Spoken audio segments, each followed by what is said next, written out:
with Mike Zupke. He's the owner here at Commerce Street Brewery Hotel. It's brewery, hotel, it's both of those things and food. A little bit of everything you got going on here, right, Mike? That's right.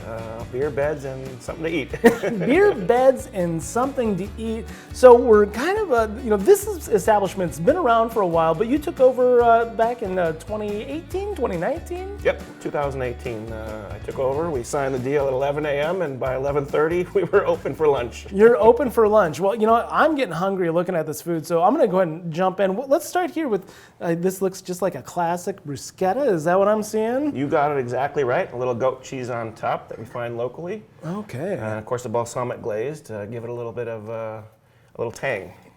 So goat cheese, that's interesting. That brings a really interesting flavor, and it's a little bit creamier as well. Right. And also you said it's locally sourced goat cheese, huh? That's right. That's good. I'm going to have a drink of this beer as well. So this is one of your beers that you have on top. So you're a brewery, you're a hotel, you're a restaurant, you're a little bit of everything. Tell me about your beer and what you got going on here. So this is the Brown Pointer Dog. It's a dry Irish stout. We call it our mineral pointiest beer that we've ever made because our water is so hard. Normally for brewing, you have to deharden the water. Right. And in this case, we decided not to deharden the water, and we said, let's find a style that would accommodate hard water. So we scoured the world for who's got hard water and found out nobody's as hard as ours is.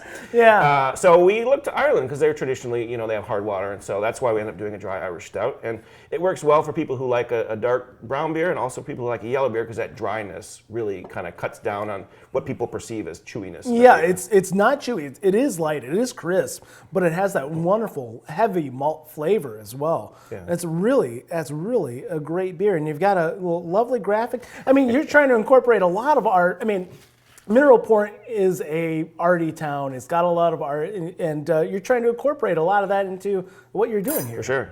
So this is my dog on the glass. A local artist designed this for me, and wow. He and I, his name is Keith Hugh, and we sort of brainstormed about what we should put on the glass.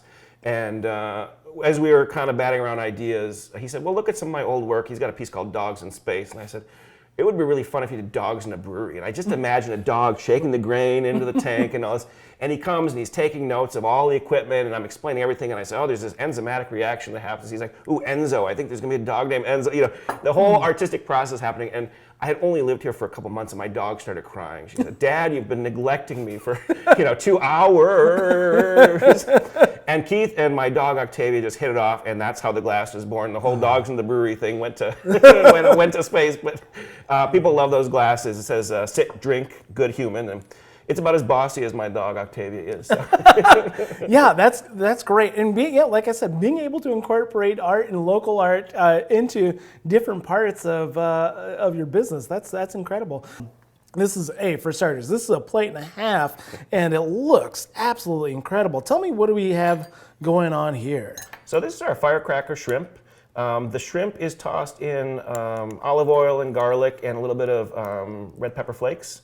And there's some other sauteed vegetables, and that with the fettuccine noodles are all tossed in the olive oil. And it's a fairly simple dish, but it really presents well, and I'm happy with how the heat of it is just right, at least for my taste. It's maybe not for everybody, but it's one of those things that I like that we have that isn't really common around here. It's a firecracker. I mean, the heat's there. It's not. I can already feel it starting to linger away. It's already starting to pull itself back. Don't get me wrong. I'm sure there's a lot of people out there that'd say, oh, that's a spicy dish. But this is, it's lovely. Especially the flavors, having that hot chili flavor mixing in with the seafood or the shrimp, that's great. And a big, healthy portion of noodles and pasta.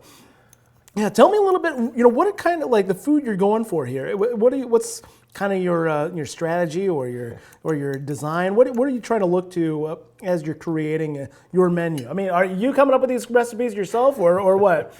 No, so I wish I had that ability, but we were closed during part of the pandemic. We reopened in April, and I hired a new executive chef named Chad, who is really the brains behind everything that you see here. And he's got that skill set for combining flavors.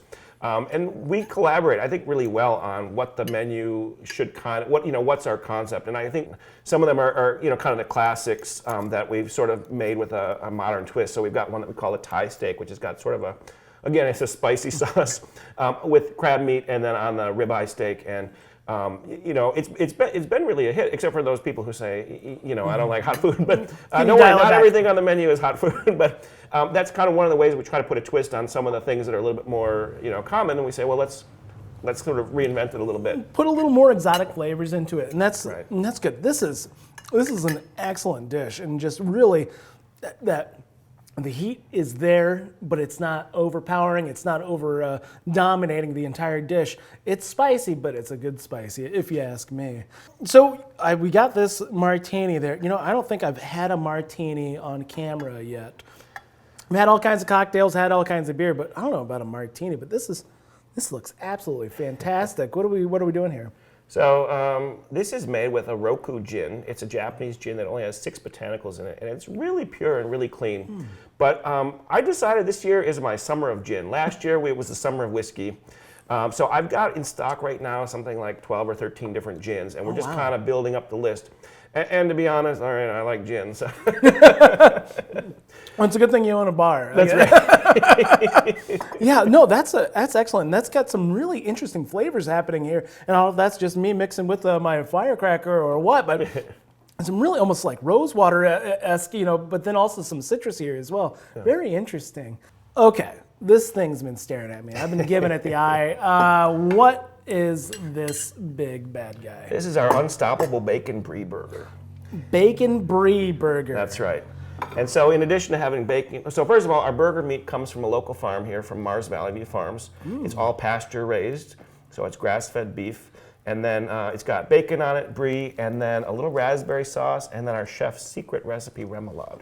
The sweetness of the jam and mixed with the brie, brie's just got that really, I don't know how you describe brie. It's just kind of that middle of the road kind of flavor. It's a little bit tangy, a little bit.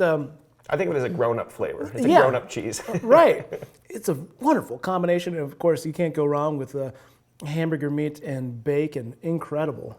As much as we can, we try to get local stuff. And obviously, in this part of the country, that can be tough in certain months. Sure. And so, we make do. But, that's always kind of our goal, is to try and do that. And, as an example, we also carry Hook's cheese, which is a really award-winning cheese. And I don't know if you had a chance to stop in there while you're in town, but I see brew pubs and restaurants in California bragging that they're carrying burgers with Hook's cheese on it. So we have that right here in Mineral Point, a few blocks away. And so it's great. I can put in an ordering to walk down the street and pick it up. But those are the sorts of things that we try to do. And I know that it's almost become passé. Everybody's trying to do local things. But we're just really fortunate that we've got so many great farmers around here and other vendors. It's not even that hard for us to do for the most part.